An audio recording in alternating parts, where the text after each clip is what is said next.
I'm addicted to telling stories. I'm addicted to telling stories in that format. I love TV series so much, and I want to. I don't want to bore people. I want to tell people great stories that are interesting to them and that they engage in, and that's difficult to do. It's difficult for people that somehow, sometimes I meet producers that think the TV series is not so difficult to make. They are lying, or they don't really. I think they don't understand TV series in that case. There's no easy TV series, and it is a hard job, but it's also so much fun, and it's so rewarding when you get the reaction from the audience. It's there's nothing like it. That becomes like like a drug.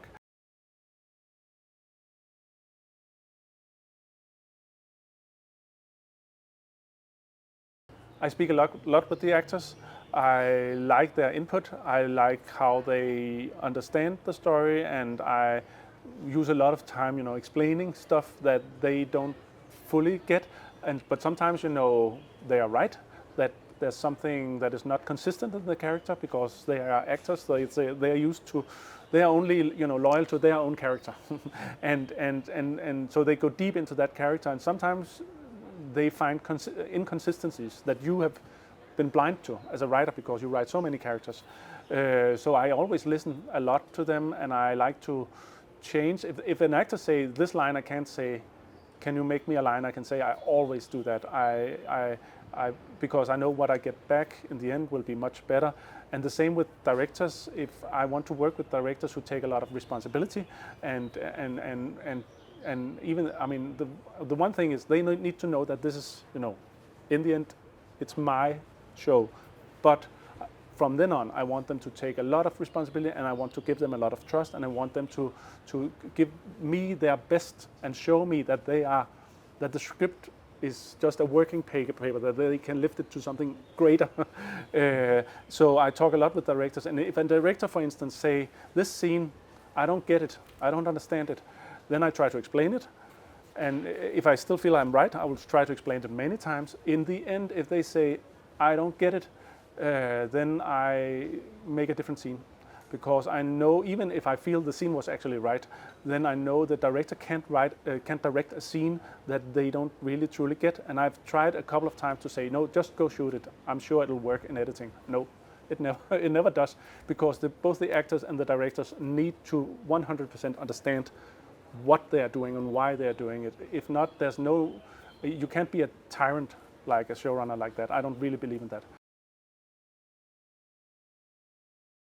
If a director says, I want to try this scene, I think I can do some improvisation, that would be good.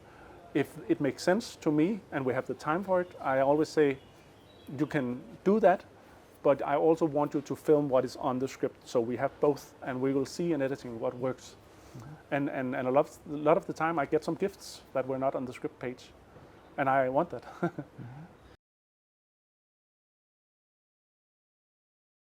I cannot say one day more shooting, but I can say, if this is important, can we do something else simpler? Mm-hmm. There was another scene and we wanted to do that in a driving car. That takes a lot of time. Can we do that in a parked car? Or can we do it just on our set? Maybe that scene, in order to make room for something special, if the director has strong arguments that they want to do something very special. Mm-hmm. But with the third season of Follow the Money, there were many instances where, actually we had a rule that the directors that we hired, that were all very young and hungry directors that wanted to prove themselves, that they could pick one thing in the 2 episodes where they could really prove themselves that they were masters of cinema and do something that really was next level compared to what you normally do on a TV series where everything just have to run to a schedule.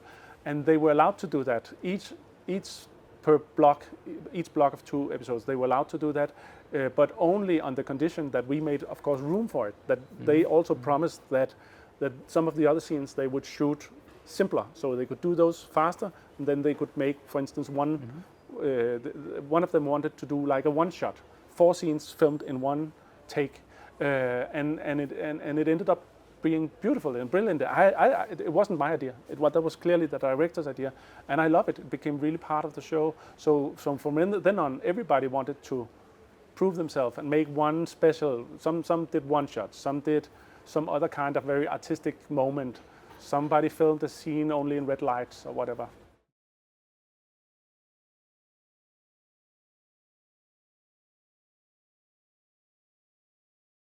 You need to take certain risks, and you need to trust talent.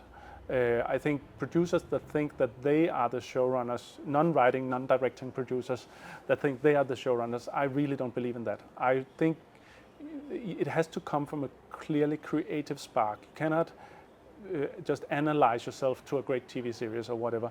I really think that way you make a lot of boring TV series. And unfortunately, before I started making TV series, I was in acquisitions. I worked at a TV station for 10 years, and the last 6 years I was buying TV series, and I was watching all the TV series that was made around the world, mostly American, but also so many European TV series. This was back in around year 2000.